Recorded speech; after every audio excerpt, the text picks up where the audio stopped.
Stephen Hawking, 11 years ago, took a zero-gravity flight to experience the feeling of weightlessness. As Hawking said, people need not be limited by physical handicaps as long as they are not disabled in spirit. Jim Campbell, Aero News Network. In the 1960s, a young theoretical physicist named Stephen Hawking rose to prominence as the student of Roger Penrose. By his mid-twenties, he had proven a number of important theorems in general relativity, and was a rising star when tragedy struck. He was diagnosed with amyotrophic lateral sclerosis ALS. As his muscles weakened and his body betrayed him, he remarkably continued and extended his work, performing brilliant and detailed calculations using methods he himself uniquely devised. As he became dependent on a wheelchair for mobility and lost nearly all motor control, he made important developments in the physics of spacetime and the field of black holes, how they radiate and decay, and whether they lose or conserve information. His popular works like A Brief History of Time inspired generations of scientists and science enthusiasts alike. Yet despite all his achievements, there were some major scientific lessons that he having never learned. Even our heroes fall short of perfection. Black holes are not isolated objects in space, but exist amidst the matter and energy in the universe, and star systems where they reside. They grow by accreting and devouring matter and energy, but also lose energy over time due to the competing process of Hawking radiation. NASA, ESA, Hubble Space Telescope collaboration. Scientifically, what Hawking achieved was remarkable. He did more in the first decade of his career to further our knowledge of the universe than most physicists achieve in a lifetime. His early work focused on singularity theorems, describing where the physics of the universe breaks down in general relativity.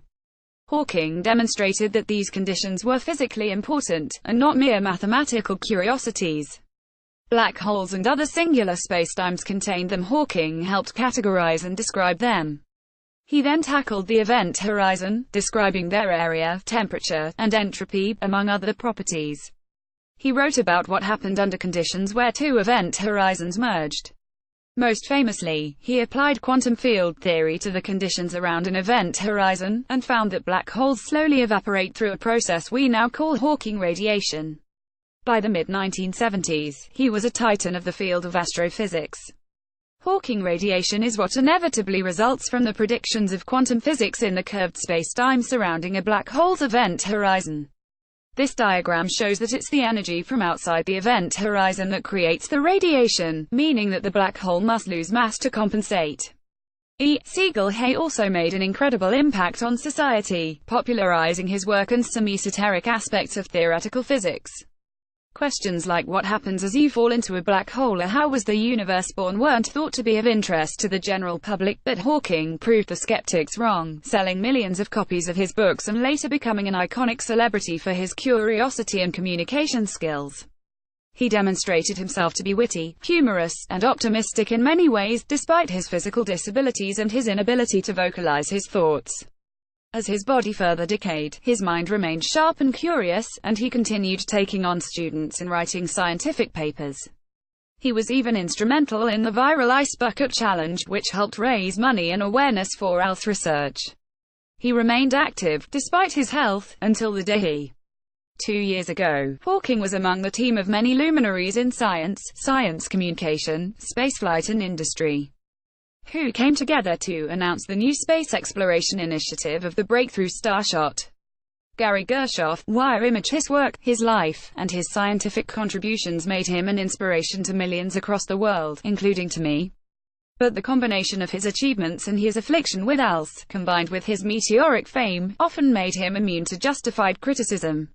As a result, he spent decades making false, outdated, or misleading claims to the general population that permanently harmed the public understanding of science. He claimed to have solutions to problems that fell apart on a cursory glance. He proclaimed doomsday for humanity repeatedly with no evidence to back such claims up. He ignored the good work done by others in his own field.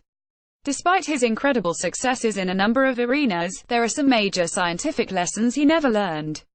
Here's your chance to learn them now. Over long enough timescales, black holes shrink and evaporate thanks to Hawking radiation.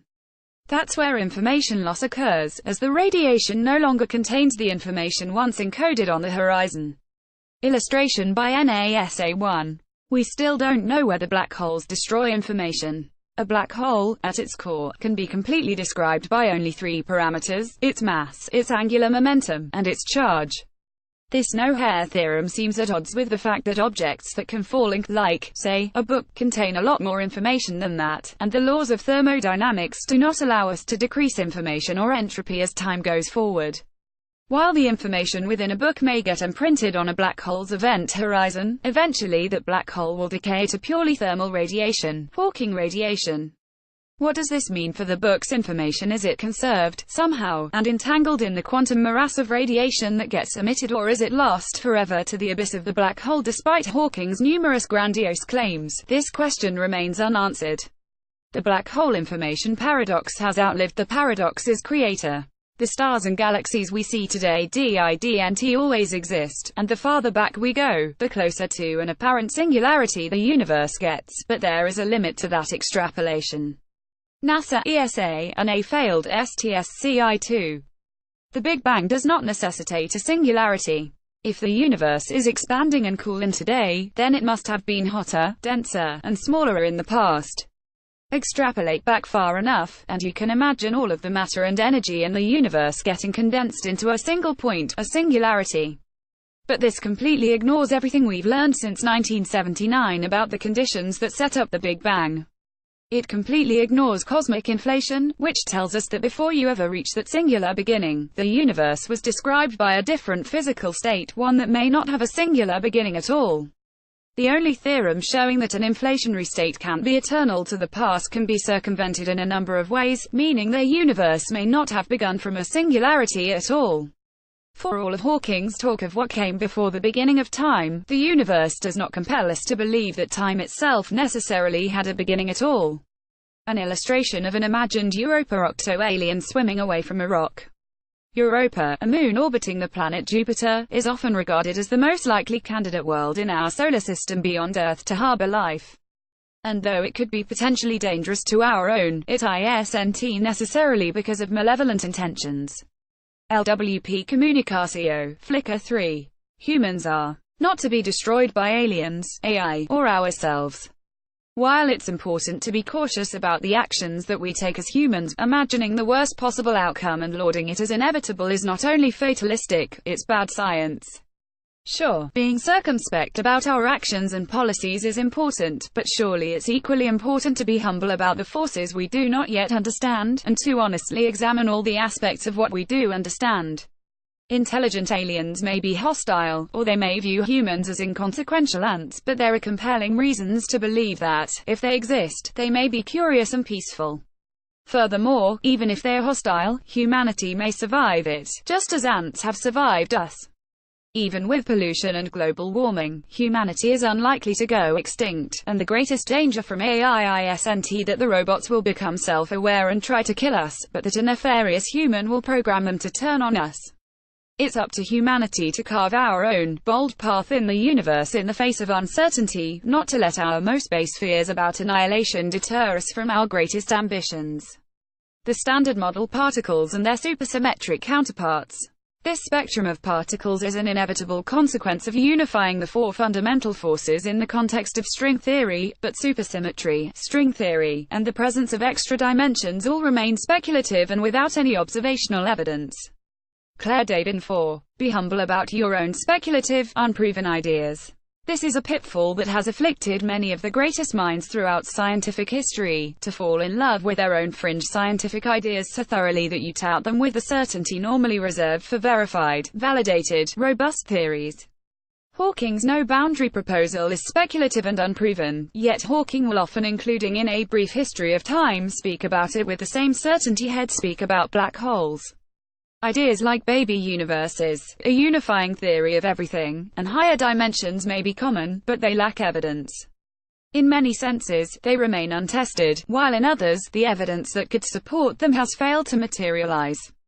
This has never stopped Hawking from touting them, much to the chagrin of careful scientists everywhere. Unproven ideas should never be a substitute for legitimate facts, yet Hawking, in every book he ever wrote, never tells you when he strays from the confirmed and validated into this speculative realm, particularly where his own ideas are concerned. To an insider, it feels like the definition of selling out, using your fame and clout for self-promotion, rather than to educate and elucidate humanity's knowledge and the limits of that knowledge.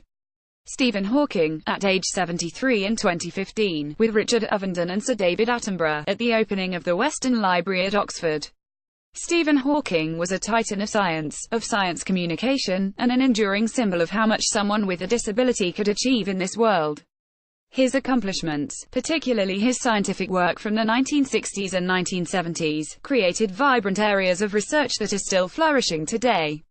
His words excited and inspired millions to learn more about the universe, and his impact on society has been greater than any science communicator since Carl Sagan. Yet, there are some simple and important lessons, in the realms of physics and in that of being a good human being, that Hawking never learned.